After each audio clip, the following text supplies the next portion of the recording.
wanje ariko mbere yo kugira ngo nshime ndabanza nsome ino zaburi yamfashije muri aya mezi abiri kuva mu kwezi kwa 11 nasengeyeho ibyifuzo bitari bimwe ariko n'ubu nyine numvise nayisoma ni zaburi ya 20 turasoma umurongo wa 5 n'uwa 6 n'uwa 7 n'uwa 8 dusome mu izina rya Yesu. Iguhe ico umutima wawe ushaka, isohoze inama zawe zose.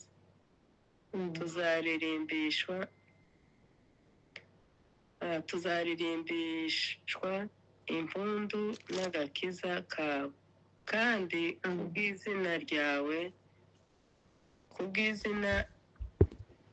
tuzaririmbishwa impundu n'agakiza kawe, kandi kubw'izina ry'Imana yacu tuzerekana amabendera yacu. Uwiteka asohoze ibyo usaba byose. None menye yuko Uwiteka akiza uwo yasize, azamusubiza ari mu ijuru rye ryera, azamushubirisha imbaraga zikiza z'ukuboko kwe kw'iburyo.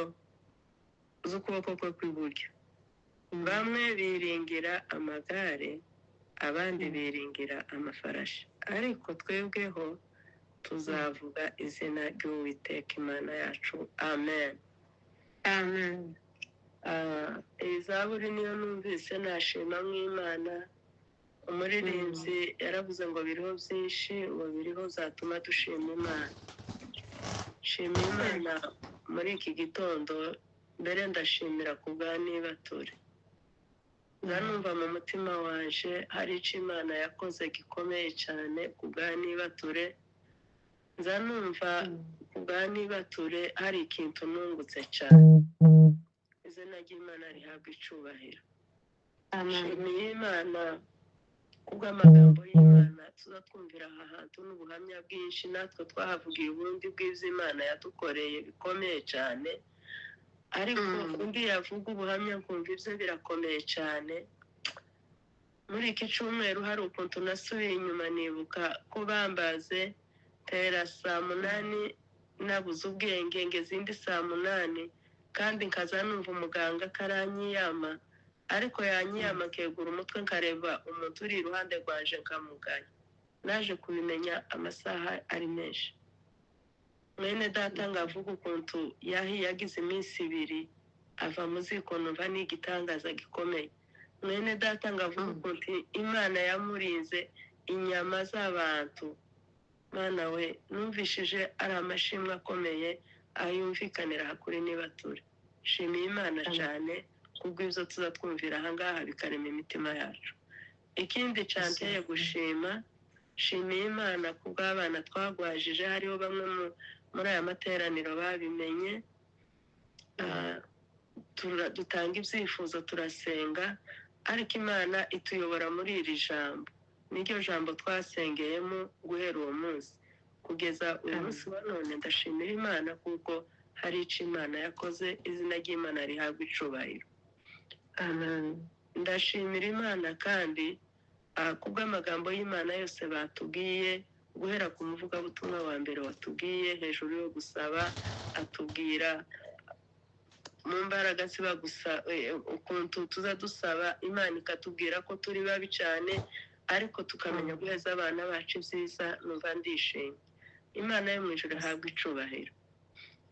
Imana kubw'amagambo y'Imana twumvise ku mubwiriza wa 2, ariko cyane cyanteye imbaraga zo gushima no kuvuga ko umwuka w'Imana ari umwe. Mu gitondo hari umuntu twavuganye nyine turi kuvuga ku mbohe, asa n'ucitse intege. Nari ndi ko nsenga ndi mu nzu muwaje ndi jenyine nanone, ariko ndamubwira ngo ubu nyine tugiye gushakira ziriya mfungwa zose aho ziherereye, tuzishakire ubwishingizi nabonye muri zaburi. Ni ukuvuga ngo buri gitondo tuzoza dutanga amafaranga yitwa zaburi ya 91, kuko iyo utatanze asiranse y'ikinyabiziga ufite baguca amafaranga kandi wahura na polisi ikaguhana. Ariko ndavuga ngo tugiye kubashyira muri ubu bwishingizi, natwe dufate umukingi wa buri gitondo tuze tugenda twishyura amafaranga yitwa zaburi ya 91. Umukozi w'Imana yayisomye ndi mu nzu ngo avuge ngo duhaguruke, nanezerewe ndavuga ngo umwuka w'Imana n'umwe, ubwo turi mu bwihisho bw'isumba zose tukaba tuzakandagira inzoka na sikoropiyo ntizigira icyo zidutwara, kandi ikaba izadutegekera abamarayika bakaturamira ibirenge byacu kugira ngo tutabikubita ku mabuye. Ndavuga ngo Imana we, ngubu bwishingizi dushakiye abacu bafunze. Rero nshimiye Imana kuko umwuka ari umwe, nshimiye Imana kuko iri jambo ryagarutse, nshimiye Imana kubw'izi zaburi zose baduhaye zo gusengeramo. Rero mureke twese dufatikanye kwizera Imana yacu ni Imana nyamana. Ntabwo twotabagwa hatabanje ngo hahaguke amahanga ameze kuriya, ntabwo twotabagwa tutabanje ngo tubabazwe n'abantu bari mu gutwika bakabajya, ariko hakabura umuntu n'uvuga ngo hari igihe bariye umuntu nanone, ariko bose bagaceceka, Imana yonyine akaba ariyo yivuganira. Ariko uyu munsi wa none bakaba bahagurutse kuvuga bene biriya bimeze kuriya, bishakira abantu amahoro. Rero niyo mpamvu zino zaburi zose basomye nizo zanteye kwandika gushima. Shimiye Imana, mureke dufatikanye, turi benshi hano, hari n'abandi bateraniye ahandi. Imana nyamana izasubize, kubera kuko habanje kubaho ibikomeye. Imana izasubize, haravuze amahanga. Nyiri ijambo azahagararana ijambo, kuko hari ikintu gikomeye babanje gukora kugira ngo kiveho. Byoroshe bakabyorosha bakavuga ngo dukore imishikirano, twovuga ngo none n'izo nzira zanyuzemo. Ariko mureke duhange Imana yacu amaso, kuko nishobora byose. Niyo ngo iziduheza ico umutima wacu ushaka, kandi niyo ngo bamwe bazabiringira amagare, abandi bakiringira amafarashi, ariko iravuga ngo twebwe tuziringira izina ry'Imana yacu ihoraho. Shimiye Imana cyane kuko iri mu ruhande rwacu. Shimiye Imana cyane kuko tutarasenga turi gutandukanya tuvuga ngo wice, tuzadusenga tuvuga ngo dukumbuye bene wacu, kandi tuzatubakumbura mu ndeba z'imitima. Imana ishimwe cyane. Shimiye Imana kubw'abazanye ino nibature, tukaba tuzaduhumeka, tukaba tuzatwumva ijambo ry'Imana buri munsi, tukaba tuzadutarama buri munsi. Imana yo mu ijuru yumve ko nyishimiye, yumve ko nyihaye icubahiro. Imana ishimwe, Imana ihabwe icubahiro.